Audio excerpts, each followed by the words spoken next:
Well, today we're going to have a look at a soil pit. And but first of all, I'd like to talk a little bit about Cabernet and some about my experience over the last 16 years of being at Pascual Toso. And so when I came to Argentina in 1989.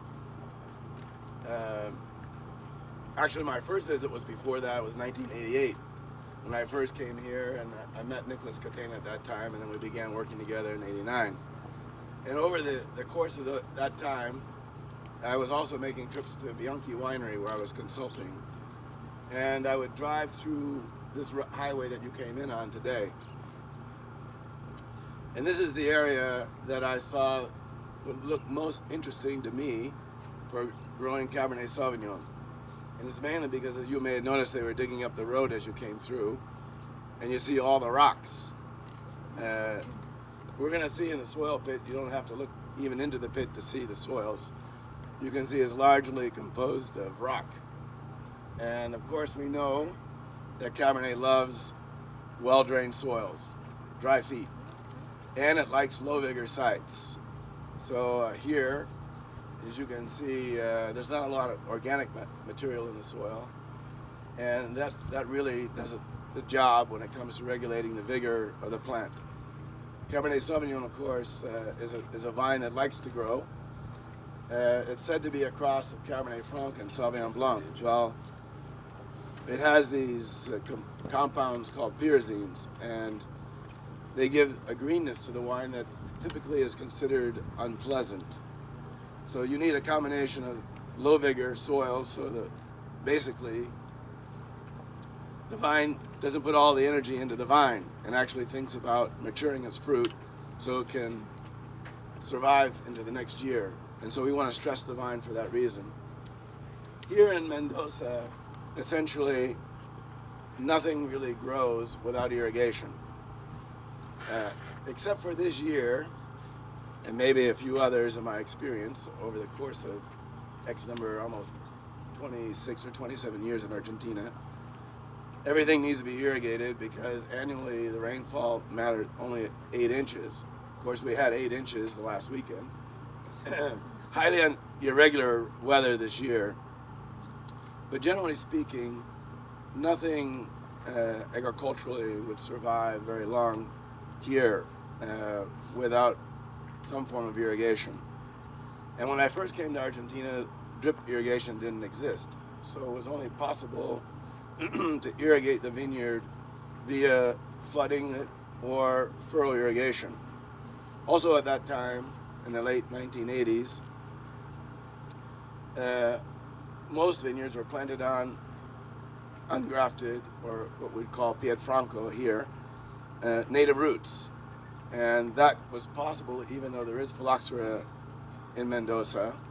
It's possible, and also there's nematodes, by flooding to control those beasts, if you will. And as a matter of course, we could survive on native rootstock. But today with drip irrigation, and particularly with new plantings in the Valle de Uco,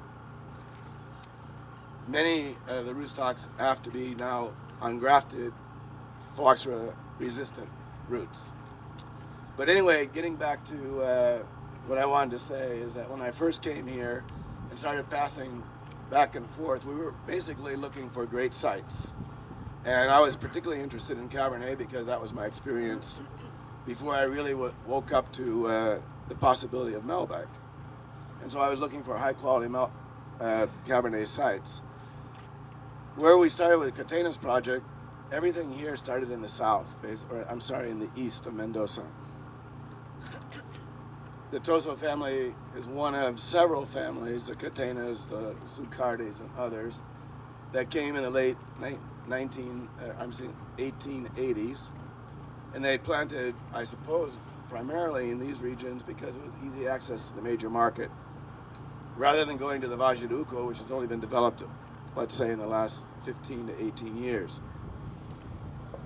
So that was all really new territory that's up toward the mountains that way. So this was the traditional region. And so that's where I really started my first search for Cabernet Sauvignon. And then I may be getting ahead of myself a little bit by saying this, but I never imagined that I would have the good fortune of meeting Enrique and Mario Toso.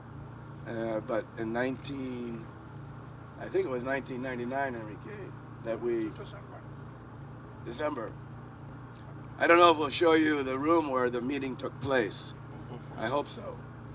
It's a small room, and you can see the girth of Enrique and basically Mario's no different, and they put me in this room between the two of them, and they made me a proposition I couldn't refuse.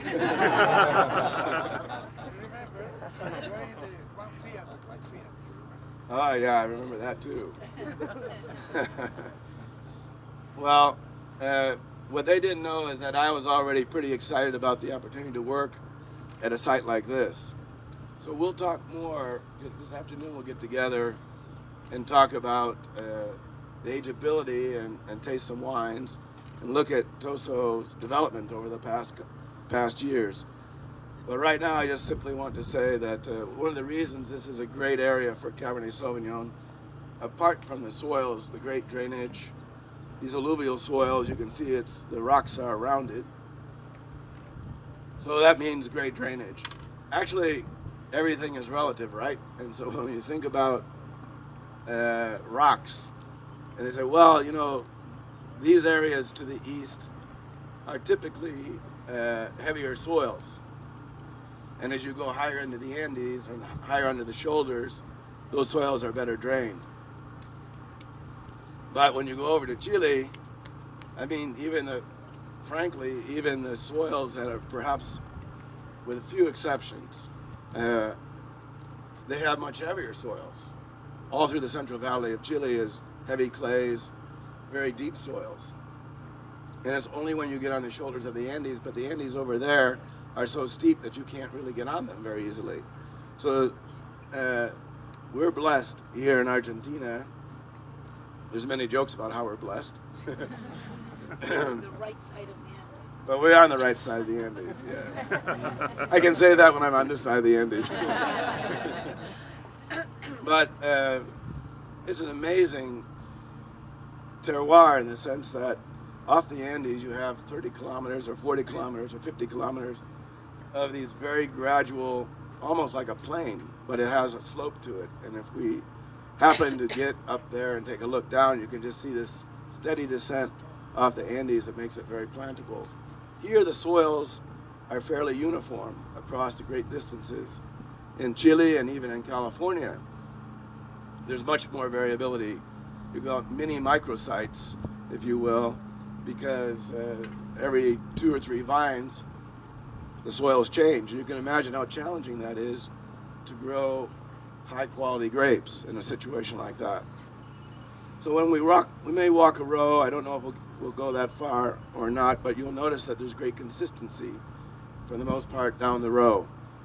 In Cabernet, that's essential. Maybe not so critical in other varieties, but for Cabernet it's crucial. And the main reason for that is simple.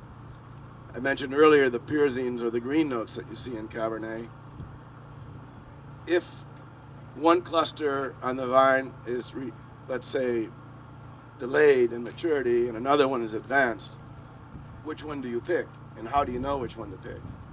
Because if you don't pick if it's not ripe, well, it's green tasting, and that's undesirable. And then if another one on the same vine or a few vines is already ripe or even could be overripe, then you have kind of a mishmash. Pinot Noir can tolerate that. Chardonnay can tolerate Syrah. Malbec, particularly forgiving, but Cabernet is totally unforgiving. You need uniformity. You want every cluster on the vine to be at the same level or the same place. It's sort of like in the movie Gladiator, where Russell Crowe says, keep the line, hold the line, and stay with me. That's what you're thinking when you're with the Cabernet Vineyard. You want to hold the line. You want them all to come to the same place at the same time. So this is crucial. And so it's much more challenging in very complicated sites to be able to do that. I think I'll just leave it at that with these remarks, maybe we should go over and visit this soil pit. And I don't know if it's set up so that you can walk down into it and walk out of it the other side. We'll get over there and see. We can walk through it? Yeah. Great. Get right down into it. All right, thank you.